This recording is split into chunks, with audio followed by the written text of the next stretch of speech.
In this vid, I'm going to be taking another look at a deck by Yodastig. This time, instead of his friend's deck, it's his own deck, which he calls Aggro Gengar. Typically, Gengar is paired with Mew, Mr. Mime Jr., Spiritomb, and other Pokemon like that to try and just focus on putting Pokemon in the Lost Zone. This deck actually focuses on getting Gengar Prime as an attacker. He runs some really interesting techs with it, including Magnezone Prime and Kingdra Prime. Seems like a pretty interesting, but maybe a pretty difficult deck to run, and I'd really like to see this in action. We have another perfect starting line, one Cleffa and one Tyrogue to get the donks, one Cleffa to help set up, but not too many babies so that you run the risk of getting donked yourself. The main attacker in this deck is Gengar Prime. While you may hurl into darkness a few turns just to disrupt your opponent early on, you should be doing Curse Drop most of the turn to spread around as much damage as you can. The great thing about this card is that once a Pokemon is knocked out by this Gengar, it goes to the Lost Zone, so there's no recovery from it. To help get those knockouts a little more consistently, you also add in a Kingdra Prime. Your 2-1-2 line of Kingdra Prime should hopefully have those two Kingdra set up on your bench for most of the game, spray splashing for 2 damage counters every turn. This is going to help to spread around as much damage as possible, but also be able to pretty much snipe anything for 50. Then we come in with Jirachi to do Time Hollow and hopefully reduce any of their Stage 1 or Stage 2 Pokemon to the basics, which would then knock out anything further. The only downside to this is that it'd be a normal knockout rather than a knockout with Gengar that would send it to the Lost Zone, but it would still get you several prizes in one turn. Your other Pokemon is a 2-1-2 line of Magnezone Prime. This you're probably not going to be attacking with. This is your draw engine. This is to ensure that you can consistently get the cards that you need to get those 2 Kingdra set up on the bench and more Gengar if needed.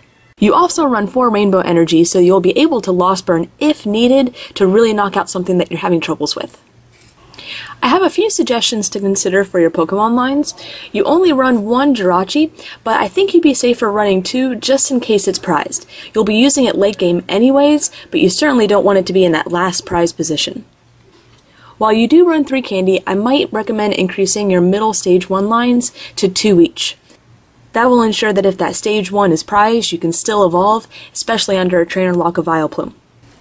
I think your energy line is fine.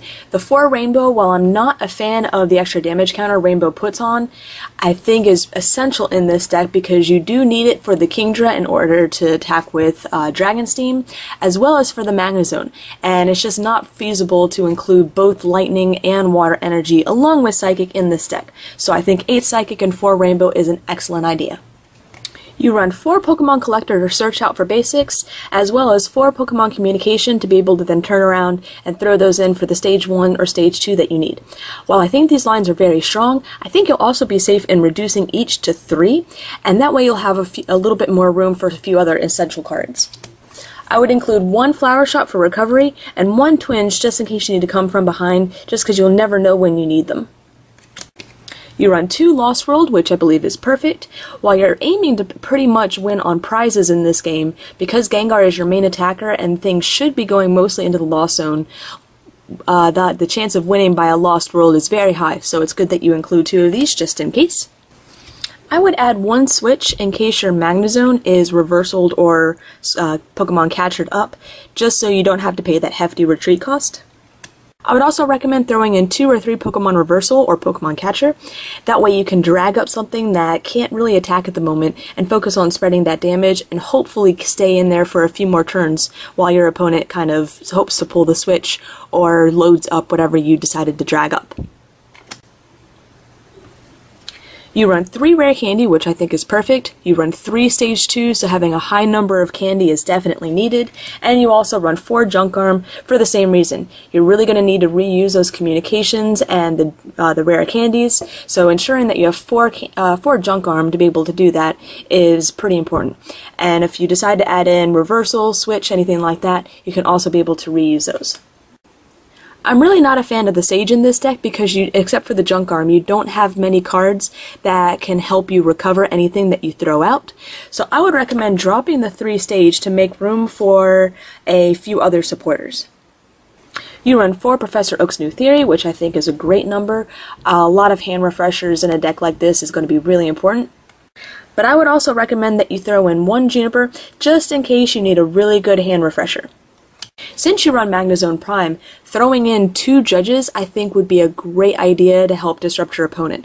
Once you get your Magnezone Prime up, you can judge and hopefully really mess their hand up, but then you can easily come back into a better hand by using Magnetic Draw. If you have any room left, I would consider throwing in 1 or 2 Seeker. If you have a Gengar ready to hurl into darkness, Seekering up a Pokemon in order to throw into the Lost Zone to hopefully being able to call the Lost World on your next turn could be critical. It's not the strategy you're going to go for, but it might be something late game that your opponent wouldn't expect. Those are all of the suggestions I have. I think this is a really interesting idea. It kind of combines the Omega Magnezone Kingdra decks with a little more versatility with the Gengar Prime, and throwing in the Lost World gives you an alternate way to win, which in this format can be really helpful. So if anyone else would like their deck reviewed, just PM me your list and whether you'd like to be considered for a video review, which can take several weeks to do, or a blog review, which I can turn around in a few days. Either way, if you submit your deck and you're not chosen for a video review, you will be getting a blog review. So you'll at least be getting some sort of feedback on your deck. Thanks for watching!